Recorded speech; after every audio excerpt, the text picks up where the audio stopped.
जो बड़ा अहम जो स्टेप आज तहरीक लब्बैक पाकिस्तान के साथ जो कालादम का वर्ड लिखा था उसको हटा दिया गया। एक भरपूर सियासी जमात के तौर पर वो अपनी खिदमात और अपनी सर्विसेज, अपनी एक्टिविटीज़ जारी रख सकते हैं।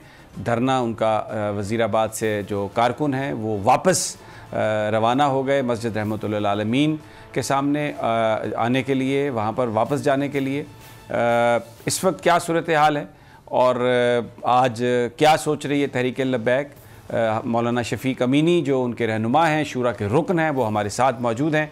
अस्सलाम वालेकुम मौलाना साहब। जी वालेकुम अस्सलाम वरहमतुल्लाहि तआला वबरकातुहू। मौलाना बहुत बहुत मुबारक आपको। जो आपने कैंपेन शुरू की, जो आपने तहरीक शुरू की, उसमें आप कामयाब हुए और अब आप वापस आ रहे हैं। बताइए कि साद रिजवी साहब के हवाले से क्या ख़बरें हैं आपके पास और अभी क्या आप सोच रहे हैं और किस तरह से अब अपनी एक्टिविटीज़ को आप जारी रखेंगे? जी समी इब्राहिम साहब, सबसे पहले तो आप लोगों का बहुत बहुत शुक्रिया, आपके चैनल का, आपका अल्लाह करीम जल्ल जलालहू आपको सलामत रखे और जज़ाए खैर अता फरमाए। ये आज हमारे साथ चूँकि मुआहदा हुआ था और उसमें मुफ्ती आज़म पाकिस्तान मुफ्ती मुनीबुर रहमान साहब भी दरमियान में थे और उन्होंने कहा था कि अगर आपको लग रहा हो कि आपकी बातों पर मुआहदे पर अमल हो रहा है, चूँकि पहले से एक बदएतिमादी थी और जाहिर है उसके लिए हम मुतामिल नहीं हो सकते थे कि हम इस तरह फिर से कम एतमाद करते हैं, कहा था कि हम उधर बैठे रहेंगे। तो फिर उन्होंने कहा कि जब आपको लग जाए कि वाकई आपके मुतालबे पर अमल हो रहा है और उसके साथ साथ जो आपके तकरीबन 50% अगर मुतालबात माने जाते हैं तो फिर आप ऐसा करें कि आप उधर से शिफ्ट हो जाएंगे मस्जिद रहमतुल लिल आलमीन।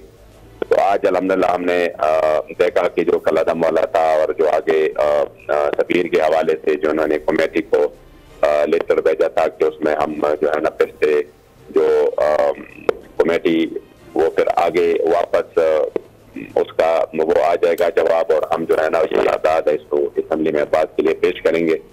इस पर भी पेशरफ्त हुई है, वो लेटर भी हमें दे दिया गया है और साथ में जो हमारे शेड्यूल कोर के लोग थे वो भी तकरीबन निकल चुके हैं। तो इस हवाले से आज हमारे शूरा ने फैसला किया कि हम वापस जाएंगे, क्योंकि हमारे जो बात है तकरीबन तो उसमें 50% के करीब जो है ना वो हमें कामयाबी मिली है। तो अब अल्हम्दुलिल्लाह काफिला जो है वो वापसी पर तकरीबन गुजरावाला पहुंच चुका है।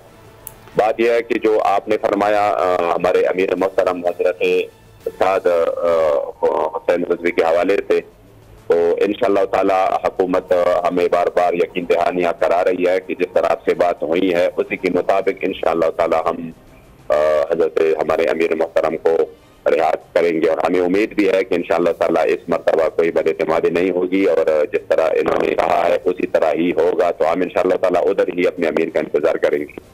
ठीक हो गया, ठीक हो गया। बहुत शुक्रिया अल्लामा शफीक अमीनी साहब। सब्सक्राइब करें और बेल दबाएं ताकि कोई खबर रह न जाए।